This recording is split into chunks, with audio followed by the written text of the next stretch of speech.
بسم اللہ الرحمن الرحیم۔ سامعین کرام، آپ سن رہے ہیں اردو کہانی طلسم ہوش ربا کی جلد نمبر 3 اور یہ اس سلسلے کی قسط نمبر 17 ہے۔ مجھے امید ہے آپ کو میری یہ کاوش پسند آ رہی ہوگی۔ آپ نے اگر ابھی تک میرا چینل کہانی گھر سبسکرائب نہیں کیا تو ابھی میرے چینل کو سبسکرائب کر کے بیل نوٹیفیکیشن آن کر دیجئے تاکہ آنے والی ہر نئی کہانی کی اطلاع بر وقت آپ تک پہنچ سکے۔ ملکہ مارخ اور اس کا بیٹا شکیل جادوگر سب پورے جوش و خروش کے ساتھ طلسم ظاہر کے پہاڑوں کی طرف چل دیے تھے۔ ادھر افراسیاب کچھ دنوں ہر بات سے لاپرواہ ہو کر سیر و شکار اور راگ و رنگ میں مصروف رہا۔ دربار بالکل موقوف رہا۔ بعد اس کے جب ایک دن اس نے دربار لگایا، وزیروں نے اسے گزشتہ دنوں کا سارا کچا چٹھا کہہ سنایا تو آزر جادوگر اور شعلہ جادوگر کے ہلاک ہونے کی خبر سن کر اس کی تیوریوں پر بل پڑ گئے۔ کچھ دیر سوچنے کے بعد اس نے اپنے مصاحب خاص ارماک جادوگر سے کہا، تم اسی وقت اڑتے ہوئے جاؤ، آزر جادوگر کی لاش درے میں سے اٹھا کر کسی اچھی جگہ دفن کر دو۔ وہ طلسمی ہار جو عیاروں کی پہچان کے لیے میں نے اسے دیا تھا اس کے گلے میں پڑا ہوگا، اسے اتار کر لیتے آنا اور رات ہوتے ہوتے خدمت میں واپس آ جانا۔ کل دن کو میں کسی ایسے جادوگر کو بھیجوں گا جو امرو اور اس کے ساتھی عیاروں کو کسی طرح بھی بچ کر جانے نہ دے گا۔ اس کے بعد شہزادی مہجبین کی فکر کی جائے گی۔ ارماک جادوگر حکم پاتے ہی اڑا۔ دن ڈھلتے ڈھلتے آزر کی لاش کو ٹھکانے لگا کر اور طلسمی ہار اس کے گلے سے اتار کر واپس آ گیا۔ افراسیاب اس وقت جشن منا رہا تھا۔ دوسرے دن دربار میں آتے ہی افراسیاب نے کتاب سامری دیکھ کر عیاروں کا حال معلوم کیا۔ جب تک وہ کتاب دیکھتا رہا، اہل دربار خاموشی سے نیچی نگاہیں کیے بیٹھے رہے۔ نامور ساحروں میں سے ہر ایک سوچتا تھا کہ اب اسے ہی عیاروں کی گرفتاری کے لیے بھیجا جائے گا۔ کچھ دیر بعد انہوں نے افراسیاب کے چہرے پر نگاہ کی تو جوش اور غصے کی سرخی اس کی پیشانی پر چمکتی پائی۔ حکم سننے کے لیے سب بے چین ہونے لگے۔ افراسیاب نے کتاب بند کر کے ایک طرف رکھی اور اہل دربار پر نگاہ ڈالتے ہوئے بولا، عیاروں کی تلاش میں جانا فی الحال ضروری نہیں۔ اسد، ماجبین اور دل آرام طلسم ظاہر کے پہاڑوں میں پہنچ چکے ہیں۔ ملکہ مارخ سحر چشم اپنی فوج سمیت وہیں جا رہی ہے۔ پانچوں عیار جس سمت بڑھ رہے ہیں اس سے اندازہ ہوتا ہے کہ وہ بھی وہیں جا پہنچیں گے۔ اس لیے ہر ایک کے پیچھے مارے مارے پھرنے سے بہتر یہی ہے کہ تم میں سے کچھ نامور وہاں جائیں جہاں اسد اور ماجبین وغیرہ موجود ہیں اور ان کو ایک ایک کر کے گرفتار کریں۔ یہ کہہ کر افراسیاب نے دو جادوگروں کو قریب آنے کا اشارہ کیا۔ وہ نزدیک آ گئے تو اس نے ایک تھیلی اٹھا کر ان میں سے ایک کی طرف بڑھائی اور کہنے لگا، اس میں جمشید اور سامری کے قبر کی مٹی ہے۔ دشمن کا ہر وار اس سے نکارہ ہو جائے گا۔ اس کے علاوہ یہ مٹی تم جس کے بھی اوپر ڈال دو گے وہ خواہ کتنا ہی بڑا جادوگر کیوں نہ ہو فوراً بے ہوش ہو جائے گا۔ اگر ملکہ مارخ سحر چشم اور اس کے جادوگروں سے مقابلہ پیش آئے تو اسی سے کام لینا۔ اس جادوگر نے تھیلی افراسیاب کے ہاتھ سے لے کر اسے سلام کیا اور پھر حکم کے مطابق اپنے ساتھی کے ساتھ طلسم ظاہر کے پہاڑوں کی طرف روانہ ہو گیا۔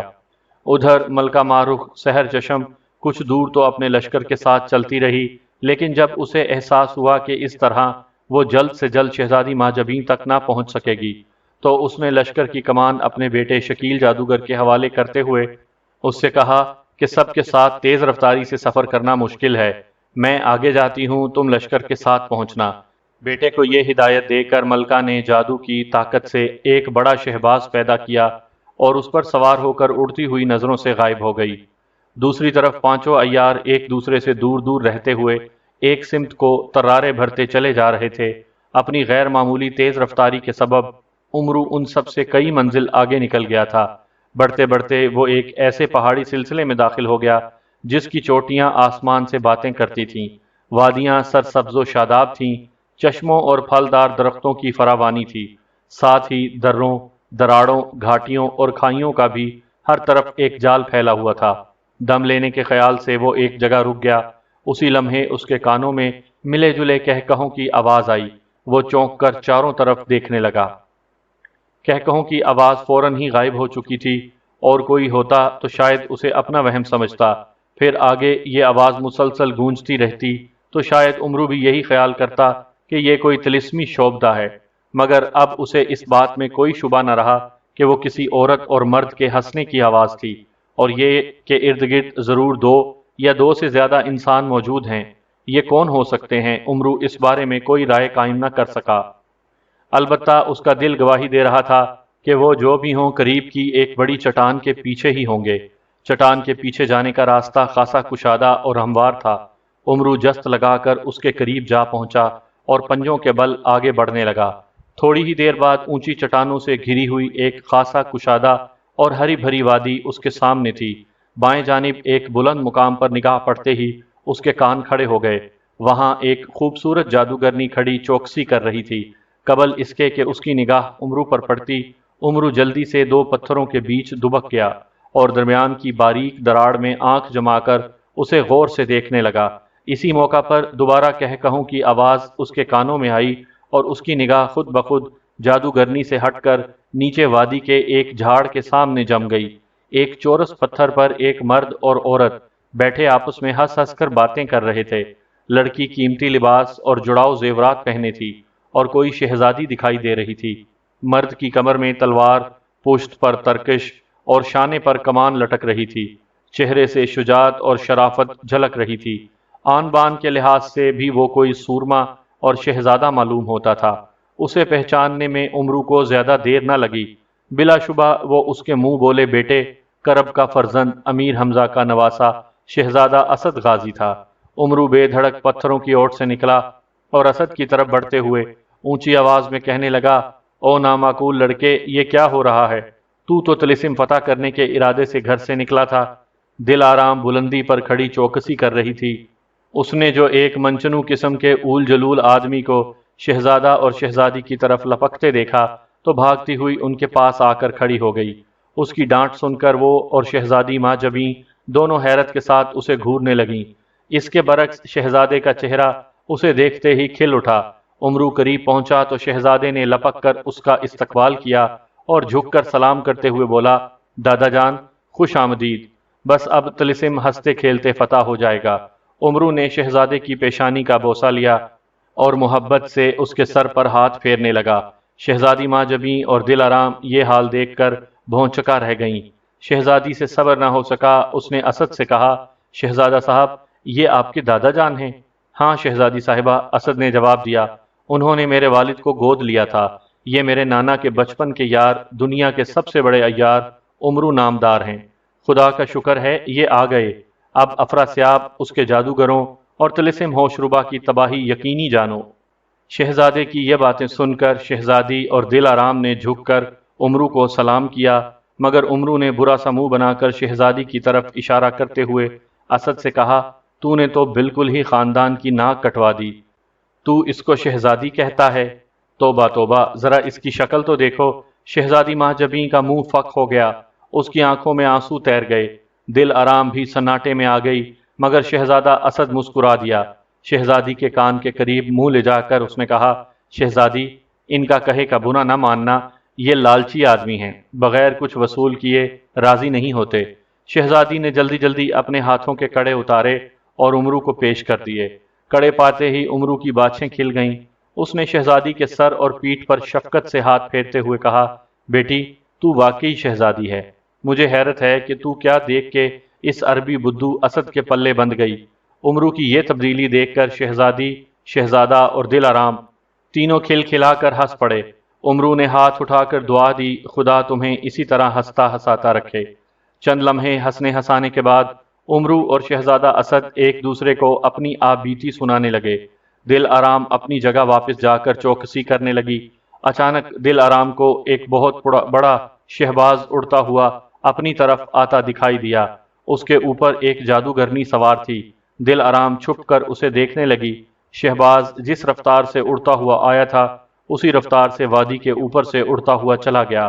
دل آرام کی جان میں جان آئی، لیکن زیادہ دیر نہ گزری تھی کہ شہباز پھر پلٹتا دکھائی دیا۔ اس مرتبہ اس نے وادی کے گرد ایک چکر لگایا اور پھر ڈبکی لگا کر ایک قریبی پہاڑی کی اوٹ میں غائب ہو گیا۔ وادی کے اندر آنے والا دوسرا راستہ اسی طرف تھا۔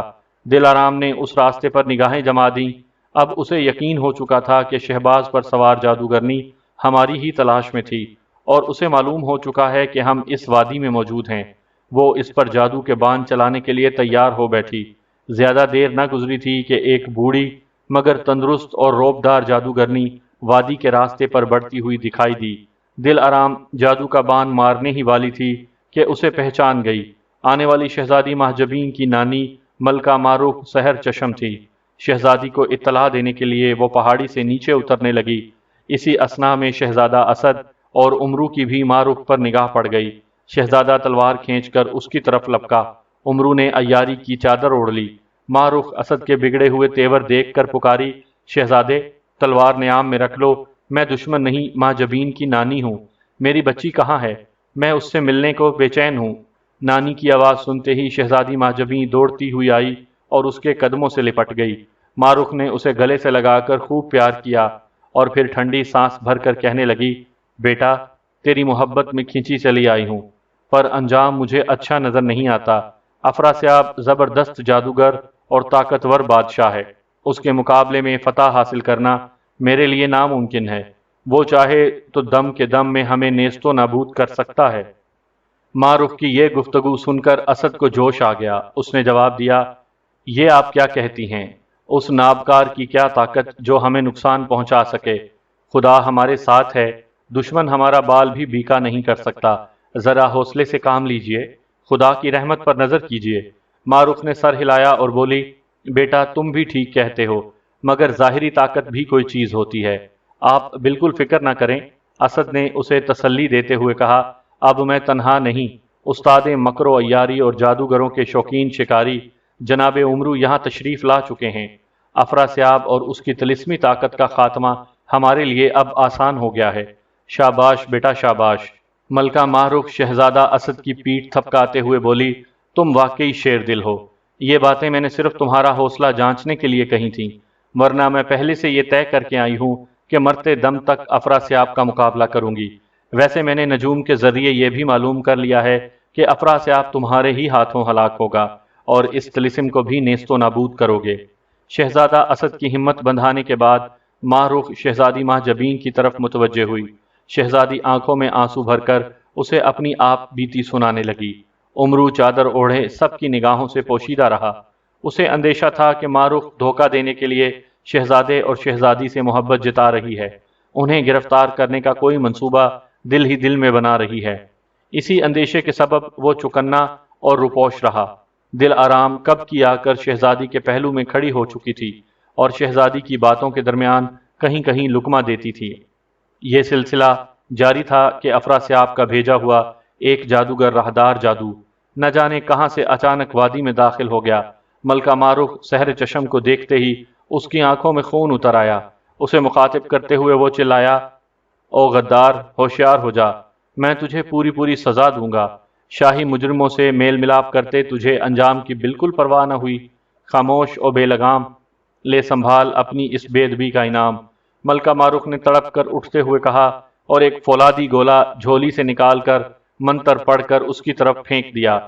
کچھ دور جا کر گولا پھٹا اور اس میں سے سینکڑوں آتشی سانپ نکل کر لہراتے بل کھاتے زبانیں لپ لپاتے اور راہدار جادو کی طرف بڑھنے لگے۔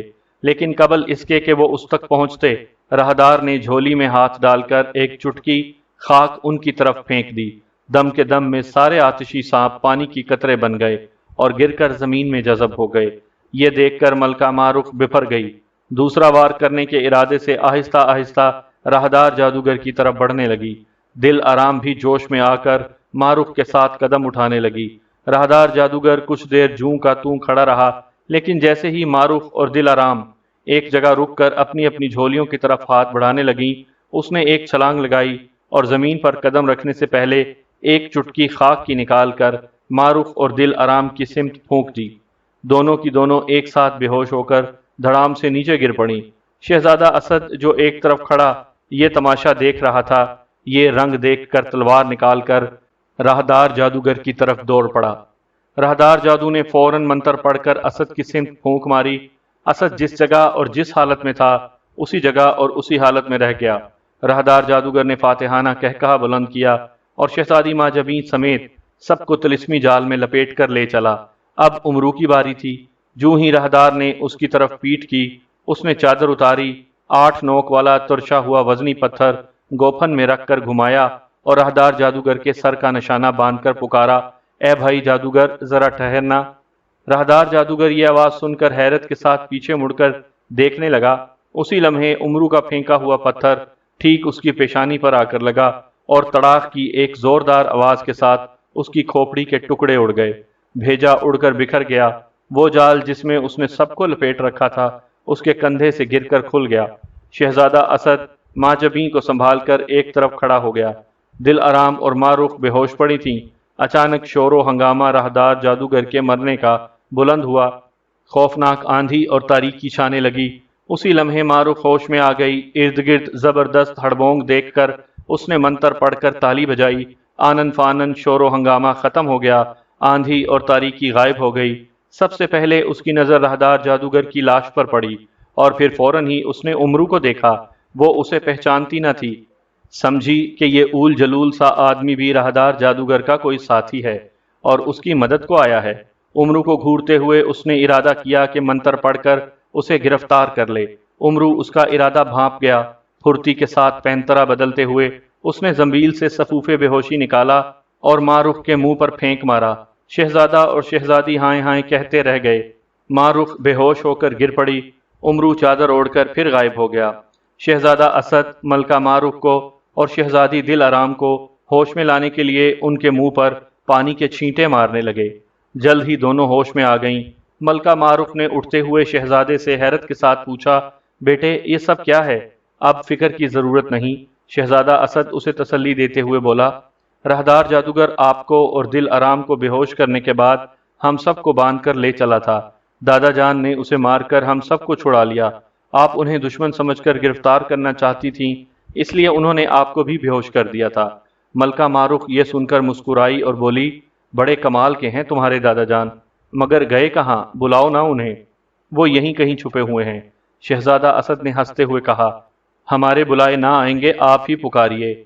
یہ سن کر ملکہ ماں رخ نے اونچی آواز سے کہا، اے شہنشاہ عیاراں و قاتل جادوگراں، میں آپ سے ملنے کی مشتاق ہوں۔ مہربانی کر کے پردہ ہٹائیے اور سامنے آ جائیے۔ درخواست منظور ہے، امرو نے قریب سے جواب دیا، مگر ہم خالی خولی مہربانی کسی پر نہیں کرتے۔ منہ دکھائی پیش کرو تو جلوہ دکھائیں۔ دل آرام، شہزادی مہجبین اور اسد یہ سن کر کھل کھلا کر ہنسنے لگے۔ ملکہ ماں رخ نے مسکراتے ہوئے اپنا قیمتی ہار اور جڑاؤ کنگن اتارے اور آواز کی سمت انہیں بڑھاتے ہوئے بولی، لیجئے، منہ دکھائی حاضر ہے۔ امرو نے زیورات ملکہ کے ہاتھ سے لے کر زنبیل میں ڈالے اور چادر اتار کر ملکہ کو بڑے ادب سے سلام کیا۔ ملکہ ماں رخ نے سر سے پیر تک کئی بار بڑے غور سے امرو کو دیکھا۔ اس کا آمچور جیسا چہرہ، سینک سلائی ہاتھ پیر اور بے ڈول قد اسے ایک آنکھ نہ بھایا۔ اس نے شہزادے سے کہا، بیٹا تم کہتے ہو تو مان لیتی ہوں، مگر دل کو نہیں لگتی کہ یہ حضرت ہنسنے ہنسانے کے علاوہ بھی کسی کام کے ہیں۔ ملکہ صاحبہ، امرو نے کہا، میرے دبلے پتلے جسم اور سوکھے ہوئے چہرے پر نہ جائیں، میری کھوپڑی پر نظر رکھیے، اس کے اندر عقل و حکمت کے علاوہ بھیجا نام کو نہیں ہے۔ جو کام بڑے بڑے جگادری پہلوان اور پہاڑ تن دیو نہیں کر سکتے، وہ آپ کا یہ خادم اشارے سے کر دیتا ہے۔ سنی سنائی باتوں پر یقین نہ آیا ہو تو آنکھوں سے دیکھ لیجئے، ہاتھ کنگن کو آرسی کیا ہے۔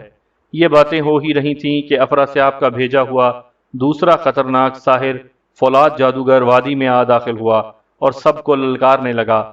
ملکہ ماں رخ امرو سے بولی، اے حضرت، یہ موا جادوگر ہم سب کو للکار رہا ہے۔ راہدار جادوگر کو آپ نے کس طرح ہلاک کیا یہ میں نے نہیں دیکھا۔ کیا آپ پسند کریں گے کہ اس کے مقابلے پر جائیں اور اپنا کمال ہمیں دکھائیں؟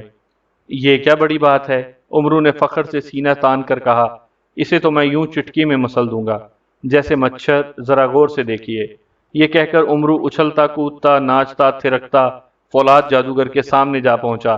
فولاد جادوگر اس کی یہ حرکتیں دیکھ کر پہلے تو ہنسا، پھر جھولی سے ناریل نکال کر امرو پر وار کرنے کی نیت سے منتر پڑھنے لگا۔ امرو بھی منہ چڑھاتے ہوئے اس کی نقل اتارنے لگا اور زنبیل سے ایک لٹو نکال کر اسے دکھاتے ہوئے بدبدانے لگا۔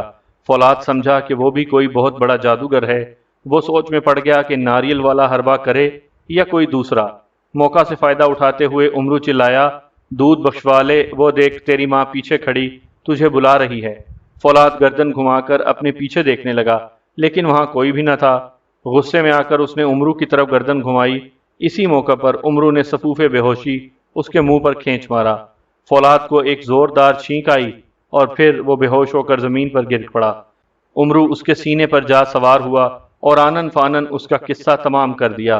فولاد کا دم نکلتے ہی زبردست شور بلند ہوا، تند و تیز آندھی چلنے لگی، اندھیرا چھانے لگا۔ یہ دیکھ کر ملکہ ماروخ نے منتر پڑھ کر تالی بجائی۔ دیکھتے ہی دیکھتے سارا ہنگامہ ختم ہو گیا۔ جس آسانی سے عمرو نے فولاد جادوگر کا خاتمہ کر دیا تھا، اسے دیکھ کر ملکہ ماروخ اش اش کر اٹھی تھی۔ اس نے عمرو سے معافی مانگی کہ وہ اسے حقیر سمجھتی تھی، اور دل کھول کر اس کی عیاری اور پھرتیلے پن کی تعریف کی۔ چند لمحے بعد دل آرام بلندی پر جا کر چوکسی کرنے لگی اور سب لوگ بیٹھ کر باتیں کرنے لگے۔ کچھ دیر بعد دل آرام کو ایک سمت سے زبردست غبار قریب آتا دکھائی دیا، ساتھ ہی لاتعداد ڈھولوں، نفیریوں اور کرناؤں کی آوازیں بھی سنائی دیں۔ وہ ملکہ ماروخ کو آواز دے کر کہنے لگی، ملکہ صاحبہ ہوشیار ہو جائیے، ایک زبردست لشکر ہماری جانب بڑھا چلا آ رہا ہے۔ یہ سنتے ہی سب لوگ بھاگم بھاگ دل آرام کے پاس جا پہنچے۔ اس عرصے میں غبار مدھم پڑ چکا تھا۔ سب نے غور سے دیکھا، 24,000 جادوگر آگ اگلتے اژدہوں پر سوار جوش و خروش سے بڑھے چلے آ رہے تھے۔ سب سے آگے ایک آتشی ہنس پر ایک خوبصورت اور نوجوان جادوگر سوار تھا۔ اس کے دائیں بائیں ایک مور پر جڑاؤ زیور پہنے ایک بوڑھی جادوگرنی بیٹھی تھی۔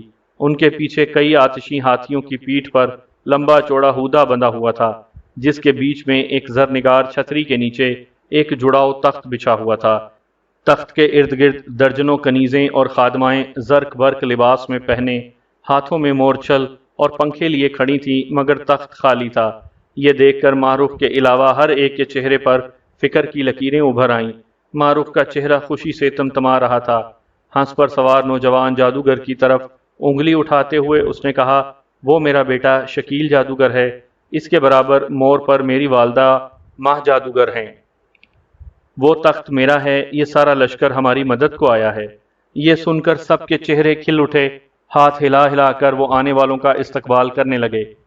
ماروخ ایک اونچی چٹان پر جا کھڑی ہوئی، وہاں سے اس نے اس لشکر کو اپنی جگہ رک جانے اور شکیل جادوگر کو اڑ کر قریب آنے کا حکم دیا۔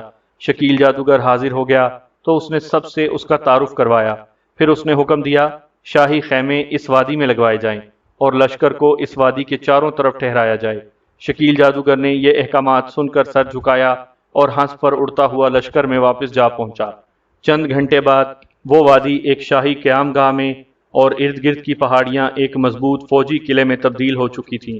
آخر میں ملکہ ماروخ سحر چشم نے تخت شاہی کو خیمہ دربار میں لگوایا اور تمام وزیروں اور امیروں کو طلب کر کے کہا، اب تک میں اس تخت پر بیٹھ کر تم پر حکومت کرتی تھی، مگر اب ہماری خوش قسمتی سے فاتح طلسم یہاں آ پہنچا ہے اور ہمارے درمیان موجود ہے۔ آج سے میں یہ تخت اس کے حوالے کرتی ہوں، اس کی اطاعت کا اعلان کرتی ہوں۔ کیا تم لوگ میری طرح خوشی سے اس کی فرما برداری کرو گے؟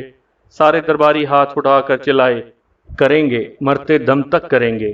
ملکہ شہزادہ اسد سے مخاطب ہوئی، تخت پر تشریف لے چلیے، میں اپنے ہاتھوں آپ کو تاج پہناؤں گی۔ یہ کہہ کر ملکہ نے اس وزیر کو قریب آنے کا اشارہ کیا جو ایک سونے کے تشت میں ہیروں جڑا خوبصورت تاج لیے کھڑا تھا۔ شہزادہ اسد نے ملکہ کا شکریہ ادا کرتے ہوئے کہا، تخت پر بیٹھنا میرا منصب نہیں، میری جانب سے شہزادی ماں جبین یہ ذمہ داری سنبھالے گی۔ آخر شہزادی ماں جبین کو تخت پر بٹھایا اور تاج پہنایا گیا۔ اس نے کھڑے ہو کر امیر حمزہ کی اطاعت کا اعلان کیا۔ کچھ دیر تحفے اور نذرانے پیش کیے جاتے رہے۔ اس کے بعد جشن کا غلغلہ بلند ہوا۔ نہ صرف وادی بلکہ ارد گرد کے سارے پہاڑ راگ رنگ کی لہکار سے ساری رات گونجتے رہے۔ دوسرے دن دربار خاص منعقد ہوا۔ صلاح و مشورہ کے بعد دل آرام کو بادشاہ یعنی ماں جبیں الماس پوش کا مصاحب خاص مقرر کیا گیا۔ شہزادہ اسد کو سپہ سالار لشکر بنا دیا گیا۔ ماروخ سحر چشم کو وزارت عطا ہوئی۔ عمرو بادشاہ کا مشیر خاص ٹھہرا۔ اسے یہ اختیار بھی دیا گیا کہ اگر بادشاہ اس کے مشورے پر عمل نہ کرے تو وہ اسے تخت سے اتار سکتا ہے۔ اب یہ صلاح ٹھہری کہ لشکر کی تعداد بڑھائی جائے، جادوگروں اور جنگجو سپاہیوں کو زیادہ سے زیادہ تعداد میں بھرتی کیا جائے، لیکن ایسا کس طرح کیا جائے، اس کے بارے میں وہ کوئی ٹھوس پروگرام نہ بنا سکے۔ ملکہ ماروخ کے خزانوں کے سبب دولت کی تو کوئی کمی نہ رہی تھی، مگر مشکل یہ تھی کہ پہاڑوں کے آس پاس آبادی بہت کم تھی ان بستیوں سے ضرورت کے مطابق آدمی نہ مل سکتے تھے۔ طلسم ظاہر کے علاقے بے شک گنجان آباد تھے، پر وہ شہنشاہ افراسیاب کے زیر حکومت تھے۔ وہاں جانا اور لوگوں کو آمادہ کر کے اپنی چھاؤنی میں بھیجنا نازک کام تھا۔ ماہر عیاروں کی نگرانی اور ہدایات کے بغیر دشمن کے علاقے میں یہ کام پوری احتیاط کے ساتھ انجام نہ دیا جا سکتا تھا۔ عمرو نے فیصلہ کیا کہ جب تک میرے شاگرد یہاں نہیں پہنچ جاتے اس وقت تک یہ مہم کھٹائی میں ڈال دی جائے۔ اتفاق سے دوسرے ہی دن لشکرگاہ کے محافظوں نے 4 اجنبی آدمیوں کو گرفتار کر کے دربار میں پیش کیا۔ وہ مہتر کران، جانسوز بن کران، زرغام غازی شیردل اور برکے فرنگی تھے۔ عمرو سے پیچھے رہ جانے کی وجہ سے بعد میں وہ ایک ایک کر کے پہاڑوں کے قریب پہنچے تھے اور پہرے داروں کے ہاتھوں پکڑے گئے تھے۔ عمرو نے انہیں پہچانتے ہی قید سے رہائی دلائی، بادشاہ اور تمام اہل دربار سے ان کا تعارف کروایا۔ شہزادہ اسد ان سے بغل گیر ہوا۔ بادشاہ نے انہیں خلعت اور انعام سے نوازا اور عمرو نے انہیں اپنا نائب مقرر کیا۔ اس کے بعد عمرو، ملکہ معروف اور ان 4 عیاروں کی ایک علیحدہ خیمہ میں میٹنگ ہوئی۔ طے پایا کہ مقامی لوگوں کے 4 جتھے 4 عیاروں کی ماتحتی میں طلسم ظاہر کے مختلف شہروں میں جا کر قیام کریں اور وہاں کے لوگوں کو افراسیاب کے خلاف بغاوت پر اکسائیں۔ جو لوگ بے روزگار ہوں، قسمت آزمائی کا شوق رکھتے ہوں یا افراسیاب کے مظالم کا انتقام لینا چاہتے ہوں، انہیں اپنے ساتھ ملا لیں اور فوج میں بھرتی ہونے پر آمادہ کر کے چھاؤنی میں بھیجتے رہیں۔ ایک دن تو تیاریوں اور ساتھیوں کے انتخاب میں گزرا۔ دوسرے دن 4 عیار ہر طرح سے لیس ہو کر اپنے جتھوں سمیت مختلف شہروں کو روانہ ہو گئے۔ ہر شہر میں پہنچ کر وہ 2-2، 4-4 کی ٹولیوں میں الگ الگ محلوں میں جا بسے۔ دیکھنے میں کوئی دستکار تھا، کوئی تاجر، کوئی سادھو تھا، کوئی بھکاری، کوئی پنڈت بنا ہوا تھا، کوئی مداری، کوئی جوہری نظر آتا تھا اور کوئی نجومی، مگر سب وہی کام کرتے تھے جس کے لیے آئے تھے۔ کبھی کبھی وہ آپس میں ایک دوسرے کی خیریت معلوم کرتے رہتے تھے اور جو طریقہ مقرر کیا گیا تھا اس کے مطابق پابندی کے ساتھ اپنے عیار سردار سے صلاح مشورہ کرتے رہتے تھے۔ چند ہی دنوں بعد ہر شہر سے چھاؤنی کی طرف جانے والوں کا تانتا بن گیا۔ شہزادہ اسد کی فوج میں دن دگنا رات چوگنا اضافہ ہونے لگا، لیکن جیسا کہ قاعدہ ہے دنیا کا کوئی بھی راز زیادہ عرصے تک چھپا نہیں رہ سکتا۔ کچھ عرصے بعد یہ بات طلسم ظاہر کی ساری بستیوں میں پھیل گئی کہ افراسیاب کا ستارہ گردش میں ہے، شہزادہ اسد اس کے خاتمے کے لیے آ پہنچا ہے، پہاڑوں پر اس نے مکمل قبضہ کر لیا ہے اور آگے بڑھنے کے لیے زبردست فوج تیار کر رہا ہے۔ مختلف شہروں میں اس کے آدمی مقامی لوگوں کو بھرتی کر رہے ہیں۔ پہلے تو یہ بات صرف کانوں میں ہوا کرتی تھی، پھر انہوں نے عام افواہوں کی شکل اختیار کر لی۔ آخر افراسیاب کے جاسوسوں نے کان کھڑے کیے، جاسوسوں کا ایک جال ہر طرف پھیلا دیا گیا، اجنبی آدمیوں کی دھڑا دھڑ گرفتاریاں ہونے لگیں۔ یہ حالات دیکھ کر 4 نامور عیار اپنے ساتھیوں کو تو بچا کر نکال لے گئے، لیکن افراسیاب کے جاسوسوں کو یہ بات ضرور معلوم ہو گئی کہ سنی جانے والی افواہیں 100% درست ہیں۔ ان سب نے تمام حالات شہنشاہ افراسیاب کو لکھ بھیجے۔ افراسیاب کو راہدار جادوگر اور فولاد جادوگر کی ہلاکت کا تو علم ہو چکا تھا، مگر اسے یہ اندازہ نہ ہوا تھا کہ پانی سر سے اتنا اونچا ہو چکا ہے۔ طلسم ظاہر کے جاسوسوں کی رپورٹیں پڑھ کر اس کی آنکھیں کھل گئیں اور حالات جاننے کے خیال سے اس نے کتاب سامری کھول کر دیکھی۔ اب جا کر اسے پتا چلا کہ اس کے مقابلے پر شہزادی ماہ جبیں کو بادشاہ بنایا جا چکا ہے، 40,000 سے زیادہ جادوگروں اور جنگجوؤں کا لشکر تیار کیا جا چکا ہے، پہاڑوں پر ان کی مکمل حکومت ہے، سارے طلسم ظاہر میں ان کی ہیبت چھائی ہوئی ہے، اور ان ساری خرابیوں کی ذمہ دار اس کی اپنی بھتیجی ماہ جبیں الماس پوش اور اس سے بھی زیادہ اس کی چہیتی ملکہ حیرت جادوگر کی عزیز ملکہ ماہ رخ سحر چشم ہے۔ طاقت کے ذریعے اس معاملے سے نپٹنے کا ایک ہی طریقہ تھا، یعنی بڑے پیمانے پر فوج کشی کی جائے۔ دوسرا طریقہ خون اور رشتے کے نام پر صلح صفائی کا تھا۔ افراسیاب نے اسی دوسرے طریقے کو آزمانا پسند کیا۔ ایک خط اپنے ہاتھ سے اس نے ملکہ حیرت جادوگر کے نام لکھا، سارے حالات تفصیل سے بیان کرنے کے بعد اسے ہدایت کی کہ وہ ملکہ ماہ رخ سحر چشم کو سرکشی سے توبہ کرنے اور ماہ جبیں سمیت باغیوں کا ساتھ چھوڑنے کی تاکید کرے۔ مان جائے تو ٹھیک، ورنہ پھر اس پر چڑھائی کرنے کے لیے تیاری کرے۔ شہر ناپرسا میں ملکہ حیرت جادوگر کو افراسیاب کا خط ملا۔ اس نے ہدایت کے مطابق ملکہ ماہ رخ کو ہموار کرنے کے خیال سے ایک خط لکھا، پھر جادو کے زور سے ایک رنگا رنگ پرندہ پیدا کیا اور اسے حکم دیا کہ یہ خط لے جا کر طلسم ظاہر کے پہاڑوں میں ملکہ ماروف کو پہنچائے۔ ملکہ ماروف کو یہ خط ملا تو اس نے پڑھ کر امرو کے حوالے کر دیا۔